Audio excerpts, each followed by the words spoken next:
Essentiel, le rendez-vous culture de RCJ, Sandrine Seban. Une émission proposée avec la Fondation du judaïsme français. 01 53 59 47 47. Bonjour à toutes, bonjour à tous, merci d'être avec nous. Si vous êtes en vacances, vous avez, je l'espère, emmené avec vous le dernier numéro de l'Arche, le numéro de juillet, août, consacré à Akko la mystérieuse. Josiane Savigno, bonjour. Bonjour.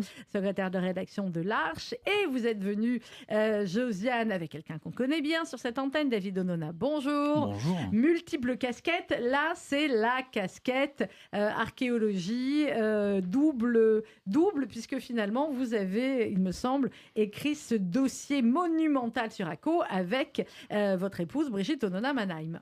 Oui, elle a surtout écrit. Moi, j'ai signé quelques articles dans un contexte en Israël un peu particulier. Oui, forcément. J'ai cité des articles plutôt de fin du journal sur... Plutôt des articles historiques, en fait. Très historiques, mais j'ai relu et je l'ai accompagné effectivement sur tous les articles archéologiques sur un site qui est absolument magique. Peu connu des Français, oui, assez inconnu, assez confidentiel. On est au nord du pays, on va déjà le situer peut-être, Saint-Jean-d'Acre. Akko, historiquement, mais connu par les Français sous le nom Saint-Jean-d'Acre. On est sur la côte méditerranéenne, on est l'échelle du Levant. C'est-à-dire que les Phéniciens, les Grecs, les Perses, les Romains, bien sûr les croisés, on en reparlera. Ensuite tous les conquérants arabes, puis les immigrants juifs arrivent à Saint-Jean-d'Acre, à Akko. Et donc c'est l'échelle qui permet d'accéder au Levant, cette région incroyable. Ce qui va caractériser Akko, c'est deux choses. Et Sandrine, je vous laisse. La première chose, c'est un port. L'échelle du Levant, il faut un port pour pouvoir accéder, avec un minimum d'eau profonde. Et c'est un des enjeux forts de la Méditerranée, puisque c'est du sable. Tel Aviv, on peut marcher des centaines de mètres et on a de l'eau à peine jusqu'à la taille. Et donc à Saint-Jean-d'Acre, à Akko, on a effectivement un peu d'eau profonde qui permet avec des bateaux, avec du tirant d'eau, d'arriver. Et la deuxième chose, la magie de la ville, c'est qu'elle est restée assez vierge et qu'elle donne à découvrir en toutes ces périodes, dans un regard, dans un espace tout petit qu'est la vieille ville. Et c'est totalement magique. Josiane Savigno, on sait le numéro de l'Arche de juillet-août, il est généralement consacré comme ça, il est hors actualité, un peu hors du temps, comme les vacances, on essaie d'être hors du temps et d'avoir du temps pour lire des choses différentes. Pourquoi Akko, comment vous l'avez choisi? Alors déjà l'an dernier, il n'était pas trop vacances, c'était le journal de guerre de David. Oui, il était moins vacances, c'est vrai, je suis d'accord. Il était très intéressant, passionnant même, mais moins vacances. Et puis quand on a fait avec David et Brigitte il y a quelques années Césarée, on s'était dit le prochain ce sera à Saint-Jean-d'Acre, Akko. Et puis, moi, ça m'a beaucoup intéressé parce que vous parlez du côté archéologique et il en parle aussi, David.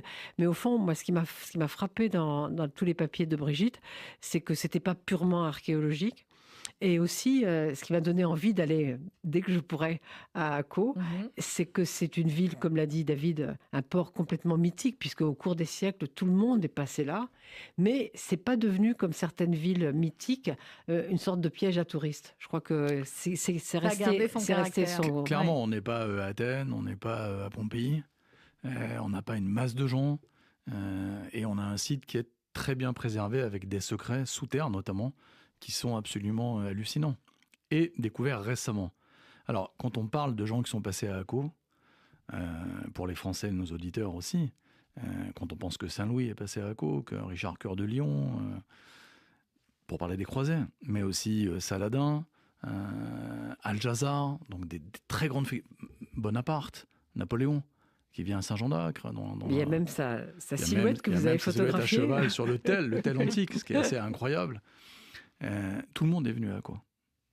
Vraiment, tout le monde est passé par Saint-Jean-d'Acre.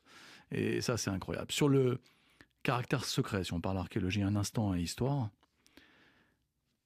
je pense par exemple, il y a un très très bel article sur le tunnel des Templiers. Les Templiers, oui. Si on prend un peu de recul sur ce tunnel des Templiers, il y a quelque chose de magique là-dedans. Les pèlerins, quand les croisés reprennent Saint-Jean-d'Acre, prennent Saint-Jean-d'Acre, le but, c'est de libérer le Saint-Sépulcre, le tombeau du Christ, et remettre la croix sur la Terre Sainte, Terra Sancta. Et puis, il y a des pèlerins qui viennent du monde entier. À l'époque, les bateaux coulent, tempête, la Méditerranée est capricieuse, c'est une mer qui est magnifique, mais qui est parfois capricieuse. Et puis, on navigue le long des côtes, et donc on crève les coques, et on a des naufrages, plus les pirates. Et les Templiers ont une idée absolument géniale, c'est de dire aux pèlerins pour pas risquer d'être détroussé par les pirates, vous allez laisser votre argent au départ, donc en Italie, en France, vous allez aller en Terre Sainte, on va signer un papier, une traite, qui fait que quand vous arrivez à Saint-Jean-d'Acre, vous montrez le papier et vous recevez de l'argent. On a donc les prémices de la banque, les prémices du prêtant sur gage, on a quelque chose d'incroyable, et puis on a de la psychologie aussi. De temps en temps, les bateaux croisés arrivent avec des monceaux de richesses, et on ne veut pas la convoitise des hommes. Et donc on crée un tunnel par lequel vont passer les marchandises directement dans la citadelle templière. On ne connaissait pas ce tunnel. Et donc, bien évidemment, à Saint-Jean-d'Acre, on creuse régulièrement. Il a été découvert il y a quelques années ? À quelques années. Et on met à jour un petit bout, et puis on se dit, c'est pas possible. Et là, on est carrément de la mer, donc de l'embouchure des bateaux, là où arrivaient les bateaux, jusqu'à l'intérieur de la citadelle. Et on dégage l'aller, le retour. Et on peut imaginer, c'est pas difficile, les enfants ont une imagination débordante. On imagine donc les chariots avec l'or, l'argent, les pierres précieuses, les traites, tout ça qui circule à l'intérieur. C'est les prémices de la banque déjà. Hein. C'est une question de confiance. C'est pour ça que je suis sur la psychologie. Sur l'archéologie, je veux préciser quelque chose. Saint-Jean-d'Acre a une signature, peut-être 4000 ans d'histoire. 4000 ans de traces archéologiques, de traces du passé. Puisqu'on est sur cette rubrique archéologique dominante, mais avec l'histoire et du sens pour l'humanité, on peut peut-être se mettre en perspective et comprendre qu'est-ce que l'archéologie produit et offre aux hommes. Dans l'archéologie, et c'est l'enjeu de la fondation Memories Foundation, on peut voir le meilleur de l'homme et le pire de l'homme. Le meilleur de l'homme, c'est trouver un bijou d'une femme de l'époque de Ptolémaïs, donc 4000 ans d'histoire. L'époque romaine, grecque, un collier, donc une femme qui se fard, qui est belle. C'est fantastique, hein, la beauté, le sens de l'esthétique. On peut trouver les traces d'une église byzantine, très émouvant, parce que c'est-à-dire qu'on prie, on a la question de Dieu. On peut trouver des outils de chirurgien, un bateau qui a coulé, on va trouver le kit du chirurgien qui essaie d'aider les matelots qui étaient malades, qui avaient mal aux dents, qui étaient blessés, qui avaient une infection. Puis on peut trouver le pire, bien évidemment, des fosses communes, des destructions, des guerres, des outils de combat, des boulets de Napoléon, d'Al-Jazar. Et donc on voit le meilleur et le pire de l'homme. Sa capacité à rendre la vie belle et à améliorer l'humanité, à prendre soin de la nature et à développer la culture. Et puis on peut voir aussi la barbarie, les hommes qui se battent pour un territoire, pour des femmes, pour du prestige, pour la croix, pour le croissant ou pour l'étoile de David. Et donc si on prend ce recul-là à Saint-Jean-d'Acre, on a ces couches superposées, ces lieux qui sont des lieux magiques. Et c'est vraiment un voyage intérieur aussi.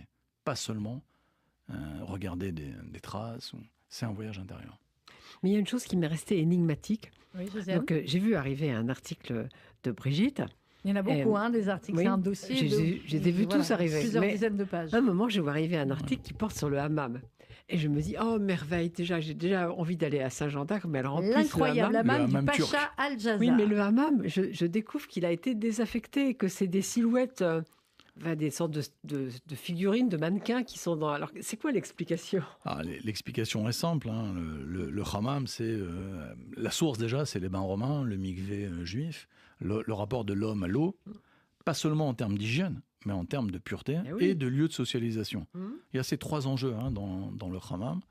Il y a la pureté, ça, les Juifs, on connaît bien ça, avec le bain rituel, le mikvé. Il y a l'hygiène, parce que c'est le bain public, c'est là où on va pour se laver et pour être propre. Et il y a surtout, pour les femmes, les hommes, les enfants, un lieu de socialisation. C'est là où on discute des potins, des filles à marier, des garçons à marier, des métiers, des gens malhonnêtes qui sont fait attraper, des gens honnêtes, du nouveau prédicateur, du nouveau prêtre, du nouvel imam, et puis des nouvelles qui viennent d'Europe, qui viennent d'Asie, qui viennent d'Afrique. On est vraiment une culture, un centre culturel. Alors, pourquoi ce hammam a été désaffecté, entre guillemets ?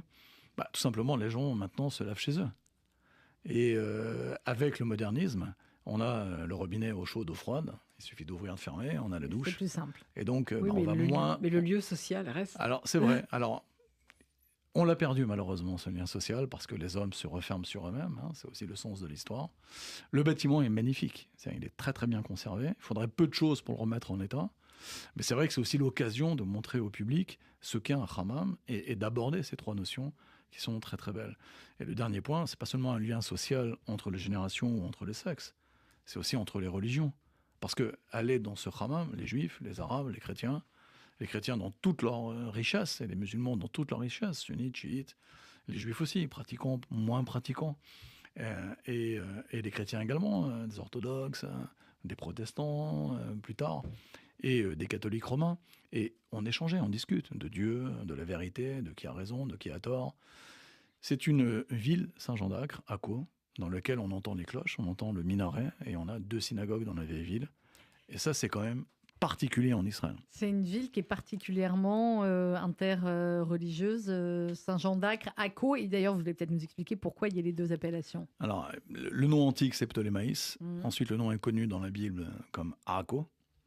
Il y a différentes origines de ce nom. Et puis, les croisés vont l'appeler Saint-Jean-d'Acre parce qu'ils viennent sous la bannière de Saint-Jean. Et ils viennent libérer bien évidemment le tombeau du Christ. La coexistence aujourd'hui, on est dans une période, tout le monde le sait en Israël, de conflits. Au Moyen-Orient, beaucoup de tensions, beaucoup de difficultés, une guerre qui fait beaucoup parler d'elle. Et à Saint-Jean-d'Acre, à Akko, aujourd'hui, vivent ensemble chrétiens, juifs et arabes. C'est-à-dire que dans la vieille ville, quand vous allez vous promener, les pêcheurs sont à quai côte à côte, et c'est encore un village de pêcheurs. Les attractions touristiques en mer, c'est les juifs, les arabes, tout le monde. Les restaurants, tous les types de restaurants méditerranéens qui sont là-bas, et la population qui habite, c'est cela. On peut rentrer par exemple beaucoup plus facilement à Saint-Jean-d'Acre dans la mosquée El-Jazar, qui est sublime. Il y a aussi un article sur cette mosquée qui est magnifique. Wow. Qui accepte chrétiens, juifs, très ouverte, alors que par exemple, El-Aqsa, c'est plus compliqué sur le mont du Temple à Jérusalem, et très compliqué pour les juifs et les chrétiens, parce que les musulmans sont à cran sur le mont du Temple. Mais à Saint-Jean-d'Acre, c'est ouvert. On peut rentrer, on peut se promener. Il y a un accueil très chaleureux. Et donc, c'est la ville où se joue cette coexistence encore aujourd'hui. Parce que la ville a conservé quelque part dans sa génétique, dans ses murs, cette histoire du vivre ensemble et de se regarder, se respecter et de coexister. Et donc, c'est aussi un pari sur l'avenir, Saint-Jean-d'Acre. Il y a eu quelques mouvements compliqués il y a quelques années. Ça s'est bien calmé depuis. La ville a beaucoup de travail à faire en matière touristique, en matière de nettoyage. C'est une ville qui peut être surprenante parfois, parce qu'on est quand même au Moyen-Orient, mais elle a gardé des caractéristiques de ville, de port occidental. Il y a eu une influence de Venise, de Pise. Sont eux qui ont armé les bateaux pour les croisés dans un deal avec les croisés qui disaient on vous transporte, mais on a des taxes, on a de l'argent. Et donc c'est la culture italienne de la Renaissance qui est absolument incroyable. On a des constructions massives qu'on a redécouvert aussi sous la prison de Saint-Jean-d'Acre. On a une citadelle. On va parler de la prison. On a une citadelle la mieux conservée, Brigitte qui le dit, la mieux conservée du bassin méditerranéen de l'époque croisade. Donc on a des espaces de chevaliers qui sont époustouflants, avec des doubles ogives au plafond, des espaces énormes dans lesquels on peut imaginer des banquets. Enfin, vraiment, les enfants dans Saint-Jean-d'Acre, c'est l'imagination qui s'empare d'eux. Alors, dans ce numéro de l'Arche, consacré donc à Akko, David Onona, on parle de géographie, on parle d'histoire, vous en avez parlé un petit peu, on fait toutes les périodes finalement historiques et tous les peuples qui ont au fur et à mesure habité ou conquis Akko. Et puis, il y a des personnages, alors on va parler aussi de la prison, mais que vient faire Jabotinsky à Akko ? Il y a tout un long article que vous signez sur Jabotinsky. Alors, Petit rappel historique pour les plus jeunes qui nous écoutent. Qui était Jabotinsky ? Après, vous nous direz son rapport avec Akko. Avant même de parler de Jabotinsky, je viens de parler de pluralisme et de diversité et de richesse culturelle et de vivre ensemble. J'ai parlé d'El-Jazar, j'ai parlé de Bonaparte. Ni l'un ni l'autre sont juifs. Mais on aurait pu parler, il y a deux articles aussi. Bonaparte n'était pas juif. On apprend ces trucs. Il y a deux articles sur deux rabbins, le Ramchal et Rabbi Yechiel de Paris. Oui. Ça veut dire qu'il y a une présence juive à Saint-Jean-d'Acre tout au long de l'histoire juive. Tout au long des 3000 ans, 4000 ans d'histoire de la ville, 3000 ans d'histoire israélite et juive, il y a une présence juive à Saint-Jean-d'Acre. Et en même temps, les juifs ne sont pas seuls. Vous avez tellement raison. À côté d'eux, il y a des Romains, des Perses, des païens. Et puis un jour, il y a des chrétiens, byzantins. Et puis il y a des croisés, et puis il y a des musulmans, plusieurs fois, des ottomans. Et ça, c'est la marque de Saint-Jean-d'Acre. Alors, méconnu, je vais répondre à la question maintenant. Qu'est-ce que fait Vladimir Jabotinsky ? D'abord, c'est un très grand penseur du sionisme moderne. Mais il n'est pas le premier juif sioniste. Rabbi Yechiel de Paris, qui quitte la France l'a mort dans l'âme, après une disputation en 1240, très intéressant, où il est, on le renvoie finalement à cet anti-judaïsme séculaire de l'Église, et qui commence à son époque à virer vers l'antisémitisme, c'est-à-dire qu'on en veut au judaïsme, à la synagogue, de ne pas reconnaître le nouvel Israël, la vérité, le Nouveau Testament qu'est l'Église. Mais là, on s'en prend aux Juifs en tant que personne. Les Juifs deviennent perfides, ils ne veulent pas voir. Et bien sûr, la disputation, elle est sur le Talmud. Et donc, il quitte la France, il n'a pas le choix, dans des conditions dramatiques, avec, dit la tradition en 400 de ses élèves, et il s'installe à Saint-Jean-d'Acre. Et puis il y a le Ramchal aussi, Rabbi Chaim Luzzatto, qui vient d'Italie, qui est une sommité aussi. Puis Maïmonide est passé aussi, mais n'est pas resté. Et donc, Jabotinsky, c'est le penseur du sionisme. Donc il vient, il vit en Israël, il se bat pour la création d'un État juif. Il vit à une période où les pogroms à l'Est sont nombreux. Et il forge petit à petit sa conviction qu'il faut que les Juifs, comme tous les peuples de la Terre, aient le droit d'avoir leur propre État.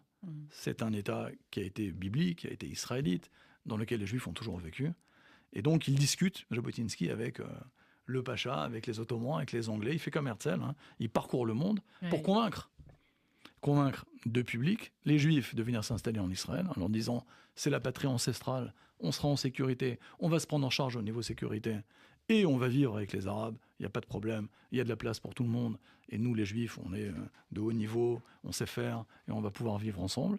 Et puis il essaie de convaincre les grands de ce monde de lui accorder ce droit d'exister et d'avoir un État. Alors il va être emprisonné à Akko, parce qu'au bout d'un moment, il va gêner les Britanniques, et je raconte toute cette genèse, à la fois où il y a 3 acteurs, on l'oublie souvent, les Arabes et les Juifs, et les Britanniques. Et bien sûr les Britanniques qui ne vont pas du tout faciliter la création de l'État juif et le dialogue avec les Arabes locaux et la création de l'État palestinien. Ils vont déjà amputer, et ça on oublie de le dire, la Palestine mandataire de 75% qu'ils vont donner aux Jordaniens pour créer un État hachémite. Donc déjà, on a enlevé 75% du territoire. Et sur ce qui reste, c'est-à-dire 25% du territoire, on fait des promesses à tout le monde. On fait la déclaration Balfour, on fait des promesses aux leaders arabes en disant qu'il n'y aura pas d'État juif, il n'y a pas d'inquiétude. Et surtout, on fait le livre blanc. Et Jabotinsky, c'est le leader juif qui comprend très très bien le double jeu que jouent les Britanniques. Il est membre de la brigade juive, il s'engage en 14 auprès des Alliés dans la Première Guerre mondiale. Et il est convaincu qu'il aura la reconnaissance et enfin son État selon le droit des peuples à disposer d'eux-mêmes. Il va être arrêté par les Anglais, c'est un activiste, expulsé. Il va mourir tragiquement aux États-Unis. Et il est un des grands leaders du sionisme. Il a vécu en France, ça c'est particulier. Je crois qu'on reproduit sa carte d'identité française, puisqu'il était apatride. C'était le cas de tous ces Juifs qui n'avaient à l'Est plus d'État, pas de droit, pas de nationalité, des Juifs errants. Et donc on rencontre effectivement dans la prison de Saint-Jean-d'Acre, de Akko, cette histoire des prisonniers juifs. Et puis on fait un bond dans l'histoire de 20 ans, on est après le livre blanc. C'est-à-dire ce que je décris comme situation complexe entre les Arabes, les Juifs, les Anglais, se durcit au moment du mandat sur la Palestine. Il y a une promesse que la déclaration Balfour en 17. Cette histoire est inconnue de la jeunesse. Donc c'est très important qu'on communique là-dessus pour aussi remettre de la rationalité et de l'histoire sur quelque chose qui est très affectif. Et les Anglais vont publier un livre blanc, c'est-à-dire qu'ils vont décider de limiter l'immigration juive en Palestine. Et là, tout le monde va s'opposer, notamment, bien évidemment, les Juifs qui sont déjà en Israël et qui ont de la famille en Pologne, en Hongrie, c'est la montée d'Hitler dans les années 30. Et le livre blanc continue. On n'autorise pas les Juifs à immigrer. Et quelque part, quand la nasse va se refermer du nazisme, ces Juifs vont mourir à Auschwitz, ils vont mourir à Treblinka, ils vont mourir dans la Shoah par balle, parce qu'à un moment donné, l'Angleterre, les Britanniques, a fermé la porte complètement, a verrouillé la porte. Les Juifs décident de servir l'armée britannique contre les nazis, parce que pendant la guerre, il faut aider le plus possible et accélérer la victoire des Alliés. Et puis, quand la guerre est finie en 1945, une partie de ces combattants, dont des officiers qui ont servi sous l'armée britannique, qui sont battus à l'Allemagne, qui sont battus à Monte Cassino, qui ont découvert les camps de la mort, décident de rentrer en résistance. Et ils combattent à la fois les Arabes et les Anglais. Certains vont être arrêtés, emprisonnés dans la prison. Et je raconte le destin de 2 d'entre eux. Mais oui, mais pourquoi cette prison d'Akko qui a drainé un certain nombre de prisonniers extrêmement prestigieux, j'allais dire, pourquoi Akko ? Alors, d'abord parce que c'était une bâtisse dont la fondation a été la citadelle croisée, donc massive. Les Anglais avaient compris ça. Elle était facile à surveiller. Elle était loin des centres agités de tous ces événements dont je parle. C'est-à-dire qu'on est relativement loin de Tel Aviv. Donc on a une population juive dans la ville minoritaire. Donc on est à l'abri pour les juger, pour les mettre au tribunal, pour les détenir, et bien sûr, malheureusement, tragiquement, pour les pendre, pour les exécuter. On est loin de Jérusalem, où il y a aussi une prison, il y a aussi une histoire dramatique. Mais on pend à Akko. C'est loin des masses juives, tranquille. Donc c'est ce que font les Anglais. C'était stratégique, c'était un vrai choix. C'est une prison qui a servi aux Ottomans juste avant. Les hommes sont feignants. Là où les Ottomans avaient une prison, les Turcs, on va faire une prison britannique. Et nous, on va en faire un lieu de mémoire. Israël va déclassifier cet endroit pour ne pas en faire un lieu de prison, mais au contraire, un lieu qui raconte l'histoire. Maintenant, c'est un musée. Donc c'est un musée qu'on peut visiter, méconnu, avec le destin de ces hommes. Alors pas seulement Jabotinsky, mais aussi, je crois que j'ai un article sur Dov Gruner, mais parce qu'en fait, absolument remarquable, un article sur Avshalom Rabin. Dans le dossier, vous partez de là, vous partez du musée, et ensuite vous dites, mais pour comprendre ce musée, il faut contextualiser. Il faut comprendre le mandat britannique en Palestine, et puis tous ces leaders qui ont fini par aller à Akko, et quel était leur destin, et comment ils sont arrivés là. Imaginons un jeune juif qui voit les meurtres de juifs à l'époque dans la Palestine mandataire britannique, qui voit qu'on vole dans les champs agricoles, on vole toute la production au moment où elle est mûre, au moment où on va la récolter. Il y a des viols, il y a des assassinats, il y a des exactions, et donc les juifs décident de s'armer et de se défendre, parce que les Anglais font pas le travail. Et donc, on a effectivement une organisation clandestine. Alors, je ne vais pas rentrer dans le détail là, en une heure, on n'a pas le temps. Venez, lisez, et évidemment, vous allez découvrir l'Irgun, vous allez découvrir le Hetzel. Et donc, il y a des gens de gauche, il y a des gens de droite, nationalistes, révisionnistes. Ils se battent entre eux, ils ne sont pas d'accord, les Juifs. Mais c'est l'embryon de ce que va être Tzahal. Et donc, ils prennent les armes, ils en cachent, ils s'en procurent. Ils comprennent que le jour où Israël va déclarer son indépendance, parce qu'Israël accepte le plan de partage voté par la Société des Nations. Israël dit oui, on est d'accord pour un État juif, un État arabe. Et les Arabes disent non. Les Arabes disent le jour où vous déclarez l'indépendance, on attaque. Et pas seulement les Arabes de Palestine, mais les voisins. Donc la Syrie, la Jordanie, le Liban, l'Égypte, toutes ces armées arabes vont rentrer en pensant en finir et en mentant aux Palestiniens en disant fuyez, mettez-vous à l'abri, et puis dans 3-4 jours, vous allez pouvoir rentrer chez vous, et on aura écrasé cet État juif. Et les grands perdants de cette période-là, ce sont les Palestiniens. Et donc ces Juifs rentrent en clandestinité, ils s'arment, ils s'organisent, ils s'entraînent. C'est vraiment l'embryon de ce que sera Tzahal. Ils s'occupent d'un deuxième dossier, c'est l'immigration clandestine des Juifs qui sont prisonniers à Chypre. C'est-à-dire, les gens sortent des camps, on les met dans d'autres camps, où on les renvoie, comme l'Exodus en Allemagne, dans des camps allemands. C'est-à-dire qu'il part de Sète, ce bateau, il y a 4700 personnes à bord. Et donc, Dov Gruner, Habib et tous les autres voient cela et comprennent que les Juifs doivent se prendre en main. Personne ne les défendra, personne ne les protégera. On doit être capable de le faire par nous-mêmes.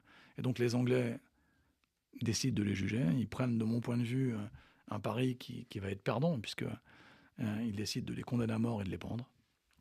La réaction va être terrible dans la jeunesse juive qui est là-bas et dans le monde juif, puisque de plus en plus de jeunes gens vont venir en Israël, de plus en plus de jeunes gens, garçons et filles, s'engagent dans la défense de ce qu'on appelle à l'époque le Yishuv, c'est-à-dire les villages juifs, et on va aller vers la guerre d'indépendance. Et les Anglais ont une grande responsabilité dans ce qui s'est passé, et c'est aussi ce que je raconte dans cette histoire. Une occasion manquée pour les Palestiniens et pour les Arabes de faire la paix, et on est aujourd'hui après 9 guerres, et on n'a pas beaucoup avancé depuis lors. Ils ne vont jamais rater une occasion de rater une occasion. Exact. Et on aimerait bien effectivement mettre les choses en perspective et montrer ce qu'a été cet engagement de cette jeunesse.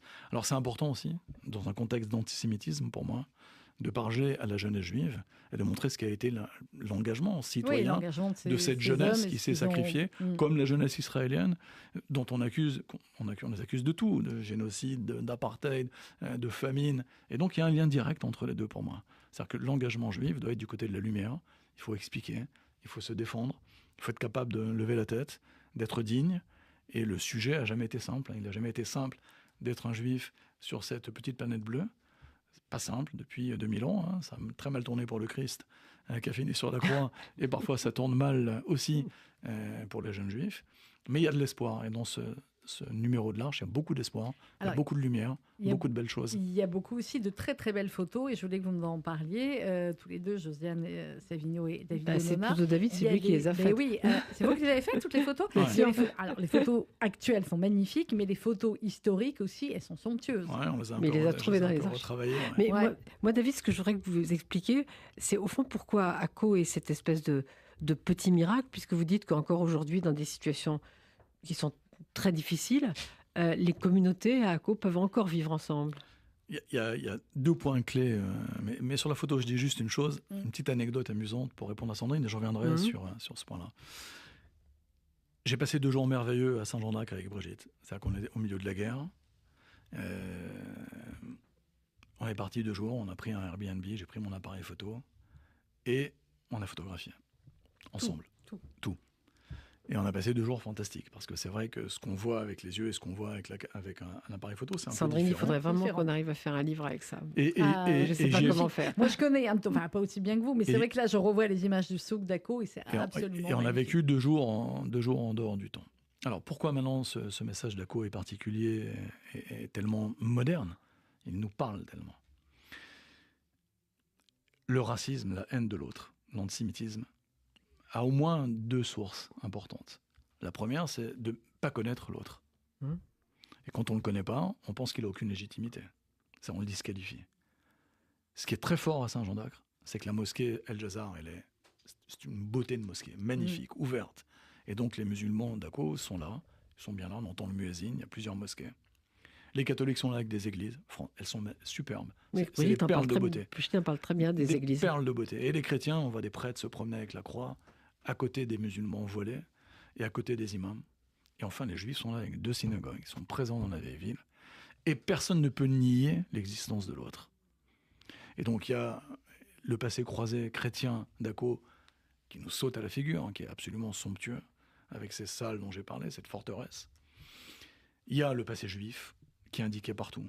Donc Rabbi Yechiel de Paris, et la synagogue du Ramchal, et la synagogue avec les mosaïques superbes qui est juste à côté de la vieille ville, Or Torah, qui est magnifique, avec cette mosaïque qui orne la couverture. Oui, c'est très belle. Et donc je disais, la première raison pour laquelle on se fait la guerre, c'est quand on ne se connaît pas. Et quand on ne se connaît pas, on ne se fréquente pas, on ne reconnaît pas les droits de l'autre, eh bien, ça veut dire qu'on ne se voit pas. Et à Saint-Jean-d'Acre, les gens se côtoient, se voient. Et aucun arabe vous dira, les croisés n'ont jamais été là, les chrétiens n'ont jamais été là. Aucun arabe vous dira, les juifs n'étaient pas là. Aucun juif ne peut dire, c'est une terre seulement juive, et je nie que cette terre ait quelque histoire et lien avec l'islam ou avec le christianisme. Et donc c'est ce côté ensemble. Et ça c'est très fort donc à Saint-Jean-d'Acre, c'est une des explications. Et ces populations vivent avec ce passé, et ce passé est moderne. C'est-à-dire, je regarde l'autre et je reconnais qu'il est légitime dans cette ville, autant que je le suis. La deuxième raison du racisme, l'antisémitisme, de mon point de vue, c'est la bêtise et la méconnaissance, l'inculture. Et donc ce numéro de l'Arche, c'est un pari de la culture. Okay, de combattre l'ignorance. Oui, l'ignorance est majeure aujourd'hui partout. Et amener du savoir. Et souvent, on fonctionne avec des stigmates et des préjugés. Et on peut voir un homme barbu avec une kippa et on se dit, tiens, c'est un intolérant, c'est un extrémiste. Et dans ce numéro qu'on a fait, comme on l'avait fait à Césarée, on a équilibré absolument la présence musulmane, la présence des chrétiens, l'histoire juive, parce qu'il n'y a pas de destin possible pour cette terre autre qu'ensemble. Mais à Césarée, on avait le sentiment, je ne sais pas si c'est le cas, mais on avait le sentiment qu'il y avait quand même tout ce passé, et puis une ville contemporaine, mais comme un peu à côté, alors qu'à Akko, on a l'impression que tout fonctionne ensemble. Ben, on n'a pas le choix. C'est-à-dire que vraiment, là, je vous ai dit, la prison est au-dessus de la citadelle croisée. C'est complètement fou. On est à côté des remparts. La promenade de Napoléon, elle jouxte les remparts. Et puis on fait 5 mètres, on est sur la partie byzantine, avec la croix qui est là. Et à l'entrée de la ville, on a cette mosquée El Jazar qui domine le paysage, qu'on voit en mer. C'est absolument incroyable. Moi, ce que je conseille aux gens, une petite chose, c'est s'éloigner un petit peu de la ville en bateau. Pour voir. C'est incroyable. On voit cette magnifique, par exemple, tour de l'horloge de El Hakim. On voit tous les minarets, on voit toutes les églises avec la croix. Et là, quelque part, on se prête à rêver d'une paix possible. Et pour moi, Saint-Jean-d'Acre, Akko, c'est ce pari d'une paix possible, d'une coexistence, d'une reconnaissance de l'autre, sans l'écraser. C'est-à-dire qu'il y a la place pour tout le monde. On peut aller prier à la mosquée, on peut aller prier à l'église, on peut aller prier à la synagogue, étudier. Et globalement, ça se passe bien. Il y a combien d'habitants ? Alors, quand je ne sais pas, je ne réponds pas. Je ne vais pas dire de bêtises précisément. Mais autour d'eux, quoi. Je dirais que dans la vieille ville, on a 15 à 20 000 personnes. Donc c'est petit, c'est pas très grand. Et dans la ville de Saint-Jean-d'Acre plus large, puisqu'il y a une ville moderne qui a poussé en dehors des remparts, il y a sûrement plus d'habitants. Mais Sandrine, vous y êtes allée ? Vous êtes allée à... Comment vous l'avez vécu, cette ville ? J'étais dans la vieille ville. Je n'ai pas vu assez parce que c'était à peine une journée, qu'il faut beaucoup plus. Mais c'est comme Césaret, ce que vous avez comme image, c'est du blanc, c'est du bleu, c'est des petites échoppes comme ça dans le souk. Je me rappelle, on avait acheté les galeries d'art. Voilà, David sait ce qu'on va voir. Absolument magnifique. Et puis c'est vrai. Et puis je crois que j'ai mangé une des meilleures briques aussi de ma vie dans le petit souk. Et voilà, on va parler culinaire aussi parce que j'ai une année. Oui, mais j'ai vu qu'il n'était pas cachère. Donc non, c'est ce que dit David. Ça prouve qu'il y a une diversité. Il y a même des restaurants célèbres et non cachères. Mais par exemple, quand il voit des gens en kippa et que tout est fermé, parce que moi j'y étais pendant la guerre, donc c'était fermé. On était seuls avec Brigitte. Dans les photos, on le voit bien. Il n'y a pas de personnage ou très peu. Et donc tout était fermé, il était ouvert. Et donc je cherchais où manger cachère. Et il nous interpelle et il nous dit, moi je peux faire du poisson cru. En sashimi, parce qu'il n'y a rien à manger, tout est fermé, et moi je suis ouvert, et je peux vous servir ça avec de l'huile d'olive et un petit houmous, quoi. Alors après, il y a des gens qui vous diront, c'est pas cachère, surtout pas, oi va voy. Chacun à son niveau. Moi, le poisson cru et le houmous, là j'y vais. Là, il est tellement adorable, c'est tellement une proposition qui vient du cœur, qui vient de cette notion de coexistence et de respect de l'autre. Il fallait être intelligent, il fallait l'intelligence du cœur, pour nous dire, c'est pas dans la carte, mais je peux faire quelque chose qui vous plaira. Et ça, quelque part, c'est bouleversant. Ça m'a beaucoup ému dans ce contexte de guerre, puisque les serveurs sont bien sûr des musulmans. Et ça, c'est très fort. Moi, j'adore le sashimi, donc vous l'avez compris, une petite anecdote culinaire. Et donc, on était en Airbnb 2 jours, et il y a un port de pêcheurs. C'est-à-dire qu'en Israël, vous le savez bien, une des grandes faiblesses au niveau culinaire, c'est que le poisson, c'est le poisson d'élevage, des dorades d'élevage. Il n'y a pas vraiment de pêche. Le saumon est importé. Par contre, à Akko, il y a des poissonniers qui ont pêché le jour même. Et quand on aime le poisson, là, je vous avoue franchement, j'ai acheté une glacière et on a ramené du poisson frais. Voilà. Je crois tout à fait. Alors, on a même des recettes. C'est dans le show d'Akko. Oui, des recettes de Jordan Goub et de notre ami Yoni Saada. Les linguine à la boutargue et le pub de Thomas Fresh de Yoni Saada. Bon, c'est mieux quand c'est Yoni qui les fait, mais quand même, on va essayer. Quelques mots, Josiane, parce qu'il nous reste juste quelques minutes, sur le dossier Akko fait l'essentiel de l'Arche. Oui. J'ai pas plus d'une centaine de pages. C'est fou. Moi, j'aurais aimé qu'il soit encore plus gros, peut-être. Non, mais là, voilà, là, c'est la bonne. Je veux dire, c'est le bon poids pour mettre dans le sac de plage. Disons que depuis plusieurs années, on s'est donné aussi, à côté du dossier, l'idée d'abord de dire ce que les gens qui écrivent dans l'Arche ont publié dans l'année, que nos lecteurs puissent aussi lire des livres des gens qui contribuent à l'Arche. Alors, il y a aussi une rencontre en ouverture avec Yael Braun-Pivet, la présidente de l'Assemblée nationale. Et puis de leur demander aussi de faire des recommandations de livres qu'ils aiment, pas forcément dans l'actualité, mais de livres dont ils auraient plaisir à les faire lire. Et puis, oui, on a eu l'occasion de rencontrer Yael Braun-Pivet, qui est quand même une femme plutôt très intéressante, qui s'est imposée à la présidence de l'Assemblée nationale. Et ça n'a pas été facile, parce que tout le monde a essayé de la dissuader. C'est jamais facile pour les femmes. Voilà. C'est pour ça que je suis content d'être là, parce que là, je suis en minorité masculine. Tout le monde a essayé de la dissuader. Et puis, il y avait, depuis longtemps, j'avais fait, il a un peu tardé, mais j'avais fait un entretien avec Elisabeth Roudinesco, puisqu'on a réédité en poche, donc pas trop cher, son énorme histoire de la psychanalyse en France. Donc, c'était quand même assez intéressant, historiquement aussi, d'ailleurs. Et donc, il y a l'entretien. Oui, c'est un peu une histoire juive aussi. Hein, et c'était assez, oui, c'est justement, c'est très intéressant, parce qu'elle explique bien comment Freud voulait pas que ce soit considéré comme une science totalement juive, qui voulait faire quelque chose d'universel, ce qui est d'ailleurs la vocation de quelque chose de juif, c'est d'être universel. Exact. Mais ce qui est très drôle pour l'anecdote, c'est que Elisabeth Roudinesco et moi, on se connaît un peu, enfin même plus qu'un peu, et donc elle avait parlé pendant 1h54. Et tout d'un coup, je me suis retrouvée à la tête de 103 000 signes pour faire 6 pages. Comment on fait? Et donc, je lui ai dit, mais Elisabeth, c'est terrible, je ne sais pas comment je vais faire. Elle m'a dit, oh, je pense que tu feras ça très bien. Ça m'a pris un week-end entier. Oui. C'est aussi l'occasion je sais que Jo, elle n'aime pas les compliments. Non, pas trop. Mais Brigitte et moi, on a un vrai coup de cœur, quoi. Elle le sait. Beaucoup de plaisir à travailler ensemble. C'est parce que c'est réciproque. Vous savez que Lacan disait que les sentiments étaient toujours réciproques. Il y a Paul Henriette qui est là, qui donne l'impulsion. Et puis, c'est vrai qu'au quotidien, les articles, on travaille ensemble avec Brigitte.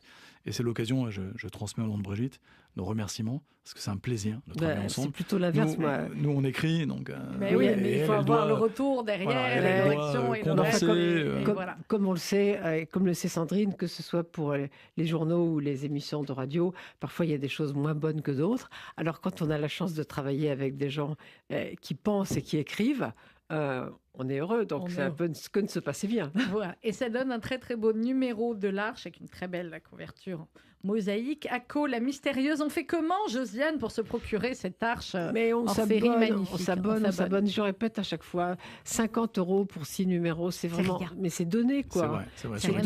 C'est donné, c'est beau. Là, il y a toutes les photos de David qui sont quand même des photos exceptionnelles. On aurait pu en mettre beaucoup plus.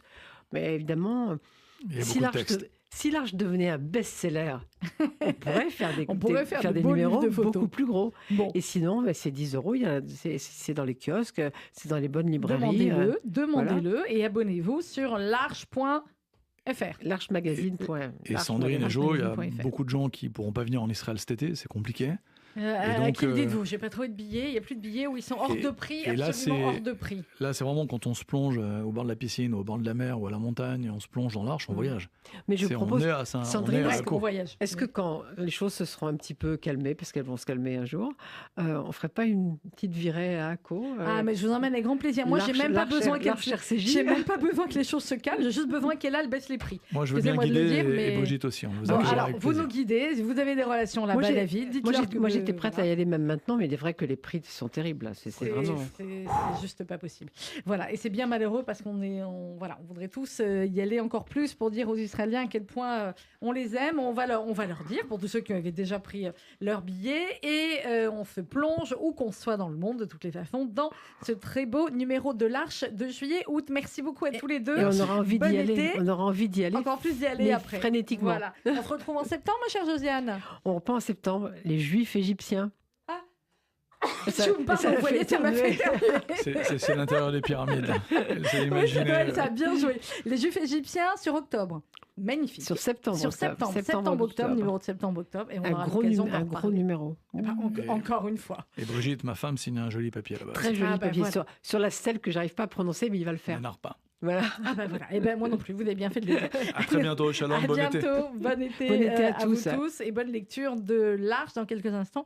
Le journal présenté par Elsa Pariente et Laurence Goldman.